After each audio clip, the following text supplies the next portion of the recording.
ছয় জনগোষ্ঠীৰ দিশটো আমি বহুত পজিটিভলি আগবাঢ়িছোঁ।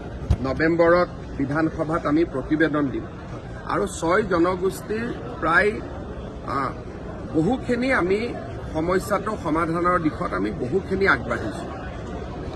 সমস্যাটো হ'ল যে কংগ্ৰেছ দলে যেতিয়া বিধানসভাত প্ৰস্তাৱটো আনিছিলে তেওঁলোকে আনিছিলে যে কাৰো ক্ষতি নোহোৱাকৈ কৰিব লাগে। এতিয়া মই এটা ৰিজাৰ্ভেশ্যন পাই আছোঁ, তাত যদি বেলেগ এটা কমিউনিটি আহি সোমাই ক্ষতিটো হ'বই। গতিকে এতিয়া বিধানসভাই প্ৰস্তাৱটো নতুনকৈ পাছ কৰিব লাগিব যে ক্ষতি হ'লেও জনজাতিকৰণ কৰিব লাগিব। এতিয়ালৈকে প্ৰস্তাৱটো আছে যে ক্ষতি নোহোৱাকৈ জনজাতিকৰণ কৰিব লাগে আৰু গতিকে তাৰ মাজত আমি বহুত লানি আলোচনা কৰিছোঁ। কিছু ইতিবাচক হৈছে, কিছু সমাধান হ'ব বাকী আছে।